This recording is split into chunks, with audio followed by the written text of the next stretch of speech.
ನಮಸ್ಕಾರ. ಎಲ್ಲರಿಗೂ ವಿಶ್ವ ಧ್ಯಾನ ದಿನಾಚರಣೆಯ ಹಾರ್ದಿಕ ಶುಭಾಶಯಗಳು. ವಿಶ್ವ ಆರೋಗ್ಯ ಸಂಸ್ಥೆ ಹೇಳಿರುವ ಹಾಗೆ, ಯಾರು ದೈಹಿಕವಾಗಿ, ಮಾನಸಿಕವಾಗಿ, ಆಧ್ಯಾತ್ಮಿಕವಾಗಿ ಮತ್ತು ಸಾಮಾಜಿಕವಾಗಿ ಆರೋಗ್ಯವಂತರಾಗಿರುತ್ತಾರೋ ಅವರೇ ನಿಜವಾಗಿ ಆರೋಗ್ಯವಂತರು ಎನ್ನುವಂತೆ ಜೂನ್ 21ನೇ ತಾರೀಖನ್ನು ನಾವು ವಿಶ್ವ ಯೋಗ ದಿನಾಚರಣೆಯನ್ನು ಆಚರಿಸುವುದರ ಮೂಲಕ ದೈಹಿಕವಾಗಿ ಆರೋಗ್ಯವಾಗಿರುವುದನ್ನು ನಾವು ಕಂಡುಕೊಂಡೆವು. ಅದೇ ರೀತಿ ಡಿಸೆಂಬರ್ 21ನೇ ದಿನವನ್ನು ಮಾನಸಿಕವಾಗಿ ಆರೋಗ್ಯವಂತರಾಗಲು ವಿಶ್ವ ಧ್ಯಾನ ದಿನಾಚರಣೆಯನ್ನಾಗಿ ನಾವು ಆಚರಿಸುತ್ತಿದ್ದೇವೆ. ಹಾಗಾದರೆ ಧ್ಯಾನ ಎಂದರೆ ಅದೊಂದು ಅಂತರಂಗದ ಯಾನ. ಜಗತ್ತು ಅತ್ಯಂತ ವೇಗವಾಗಿ ಚಲಿಸುತ್ತಿದೆ. ಅದರ ಜೊತೆಗೆ ನಾವು ನೀವೆಲ್ಲರೂ ಕೂಡ ಅಷ್ಟೇ ವೇಗವಾಗಿ ಚಲಿಸುತ್ತಿದ್ದೇವೆ.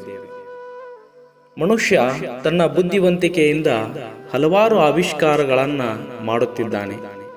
ಆದರೆ ಆತ ತನ್ನ ಅಂತರಂಗದಲ್ಲಿ ಹುದುಗಿಕೊಂಡಿರುವಂತಹ ಅಪಾರ ಜ್ಞಾನದ ಆವಿಷ್ಕಾರವನ್ನೇ ಮರೆತಿದ್ದಾನೆ.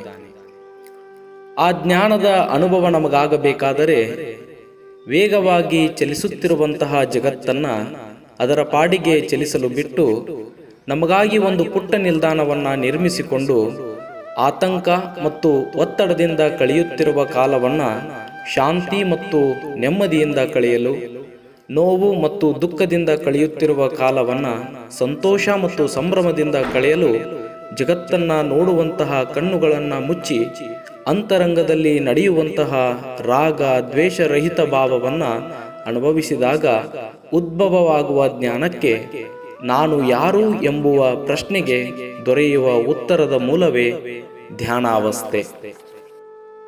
ಸಮಾಜದಲ್ಲಿ ಬದುಕುತ್ತಿರುವ ನಾವುಗಳು ಕೀರ್ತಿ, ಆಸ್ತಿ, ಅಂತಸ್ತು, ಅಧಿಕಾರ ಹೀಗೆ ನಾನಾ ತರಹದ ಆಮಿಷಗಳಿಗೆ ತಲೆಕೆಡಿಸಿಕೊಂಡು ಅಂತರಂಗದ ಶಾಂತಿಗೆ ಅಸೂಹೆ, ಹೊಟ್ಟೆ ಕಿಚ್ಚು, ದ್ವೇಷ ಎಂಬ ಹಲವಾರು ರೀತಿಯಾಗಿರುವಂತಹ ರಾಜಸಿಕ ಭಾವವನ್ನು ಸ್ಪರ್ಶಿಸಿ ಅದನ್ನು ಹಾಳು ಮಾಡುತ್ತೇವೆ. ಹೀಗೆ ಒಂದಲ್ಲ ಒಂದು ರೀತಿಯಲ್ಲಿ ಮಾನಸಿಕ ನೆಮ್ಮದಿಗೆ ಪೆಟ್ಟನ್ನು ಕೊಡುತ್ತಾ ಇದ್ದೇವೆ. ಇದೆಲ್ಲವನ್ನ ಬದಿಗಿಟ್ಟು ನಾವು ನಿರ್ಮಿಸಿಕೊಂಡಿರುವಂತಹ ನಿಲ್ದಾಣದಲ್ಲಿ ಒಂದು ಸಣ್ಣದಾಗಿರುವಂತಹ ವಿರಾಮ ತೆಗೆದುಕೊಂಡು ಉಸಿರಾಟದ ಮೇಲೆ ಗಮನವನ್ನು ಹರಿಸುತ್ತಾ ಹೂ ತೋಟದಲ್ಲಿ ಬೆಳಗಿನ ಜಾವ ಸೂರ್ಯ ದೇವನ ಕಿರಣಗಳಿಗೆ ಅದ್ಭುತವಾಗಿ ನಗೆ ಬೀರುವ ರೀತಿಯಲ್ಲಿ ಅರಳುವ ಹೂಗಳ ಹಾಗೆ ನಮ್ಮ ಅಂತರಂಗದಲ್ಲಿ ಸೂಕ್ತವಾಗಿರುವಂತಹ ಸದ್ಗುಣಗಳನ್ನು ಅರಳಿಸಿ ಅದನ್ನು ವಿಕಸಿತಗೊಳಿಸುವಲ್ಲಿ ಕಾರ್ಯಪ್ರವೃತ್ತರಾಗಬೇಕು. ಇಂದು ಸಾಮಾಜಿಕ ಜಾಲತಾಣ, ತಂತ್ರಜ್ಞಾನ ಬಹಳಷ್ಟು ಮುಂದುವರಿಯುತ್ತಾ ಸಾಗುತ್ತಿದೆ. ಅದರಲ್ಲಿಯೇ ಇಂದಿನ ಜನತೆ ಮುಳುಗಿ ಹೋಗುತ್ತಿದೆ.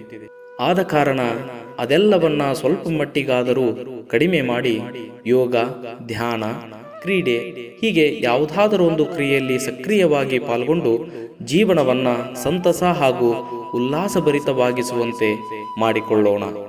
ಓಂ ತತ್ ಸತ್. ಈಗ ಧ್ಯಾನವನ್ನ ಆರಂಭಿಸೋಣ. ನಮಗೆ ಸರಿ ಹೊಂದುವಂತಹ ಆಸನದಲ್ಲಿ ನಾವು ಕುಳಿತುಕೊಳ್ಳೋಣ. ಸುಖಾಸನವಾಗಿರಲಿ, ಪದ್ಮಾಸನವಾಗಿರಲಿ, ಸಿದ್ಧಾಸನವಾಗಿರಲಿ, ಹೀಗೆ ನಮಗೆ ಸರಿ ಹೊಂದುವಂತಹ ಯಾವುದಾದರೂ ಒಂದು ಆಸನದಲ್ಲಿ ನಾವು ಕುಳಿತುಕೊಳ್ಳೋಣ. ಬೆನ್ನು ನೇರವಾಗಿರಲಿ. ಮುಖವನ್ನು ಸ್ವಲ್ಪ ಮೇಲಕ್ಕೆತ್ತೋಣ. ಮುಖವು ಪ್ರಸನ್ನತೆ ಹಾಗೂ ಮುಗುಳ್ನಗೆಯಿಂದ ಕೂಡಿರಲಿ. ನಮ್ಮ ಇಡೀ ಶರೀರವನ್ನೇ ಸಡಿಲಗೊಳಿಸೋಣ. ಯಾವುದೇ ರೀತಿಯ ನೋವು ಬಾಧಿಸದ ಹಾಗೆ ಸ್ವತಂತ್ರಗೊಳಿಸೋಣ. ಉಸಿರು ಒಳ ಹೋಗುವುದು ಮತ್ತು ಹೊರಬರುವುದನ್ನು ಗಮನಿಸೋಣ. ಈಗಾಗಲೇ ಸಾಕಷ್ಟು ವಿಚಾರಗಳು ನಮ್ಮ ತಲೆಯಲ್ಲಿ ಓಡಾಡುತ್ತಿವೆ. ಅವುಗಳಿಂದ ಸ್ವಲ್ಪ ವಿಮುಕ್ತರಾಗೋಣ. ಸಂಪೂರ್ಣ ಗಮನವನ್ನು ಉಸಿರಾಟದ ಮತ್ತು ವರ್ತಮಾನ ಕಾಲದ ಮೇಲೆ ಹರಿಸೋಣ. ಆಳವಾಗಿ ಉಸಿರನ್ನು ಒಳಗೆ ಎಳೆದುಕೊಳ್ಳೋಣ. ದೀರ್ಘವಾಗಿ ಉಸಿರನ್ನು ಹೊರಹಾಕೋಣ. ಆಳವಾಗಿ ಉಸಿರನ್ನು ಒಳಗೆ ಎಳೆದುಕೊಳ್ಳೋಣ. ದೀರ್ಘವಾಗಿ ಉಸಿರನ್ನು ಹೊರಹಾಕೋಣ.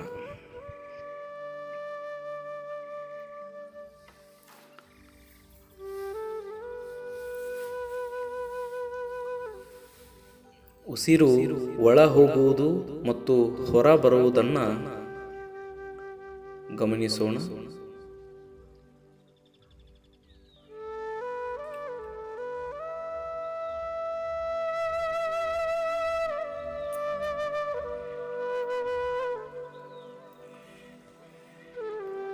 ಆಳವಾಗಿ ನಾವು ಉಸಿರನ್ನು ಒಳಗೆಳೆದುಕೊಳ್ಳುವಂತಹ ಸಂದರ್ಭದಲ್ಲಿ ಸಕಾರಾತ್ಮಕ ಆಲೋಚನೆಗಳು ನನ್ನನ್ನು ಪ್ರವೇಶಿಸ್ತಾ ಇವೆ ಎನ್ನುವಂತೆ ಭಾವಿಸೋಣ. ದೀರ್ಘವಾಗಿ ಉಸಿರನ್ನು ಹೊರಹಾಕುವಂತಹ ಸಂದರ್ಭದಲ್ಲಿ ನಕಾರಾತ್ಮಕತೆ ನನ್ನಿಂದ ಹೊರ ಹೋಗುತ್ತಿದೆ ಎಂದು ಭಾವಿಸೋಣ. ಹೀಗೆ ಉಸಿರಾಟದ ಮೇಲೆ ಗಮನವನ್ನು ಹರಿಸೋಣ.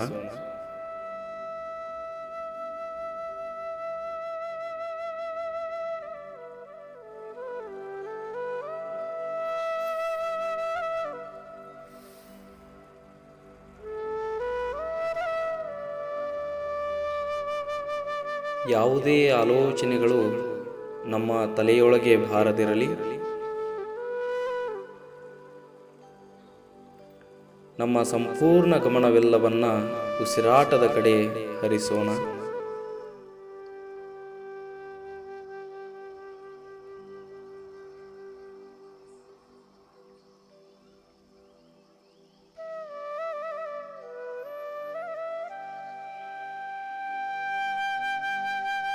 ನಿಧಾನವಾಗಿ ಎರಡೂ ಕೈಗಳನ್ನು ಬಿಸಿಯಾಗುವವರೆಗೆ ಉಜ್ಜೋಣ.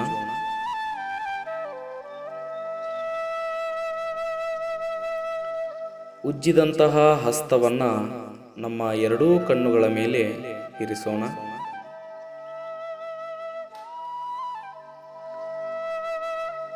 ಆ ಒಂದು ಕೈಗಳ ಬಿಸಿಯ ಸ್ಪರ್ಶ ಕಣ್ಣಿಗೆ ಆಗ್ತಾ ಇದೆ.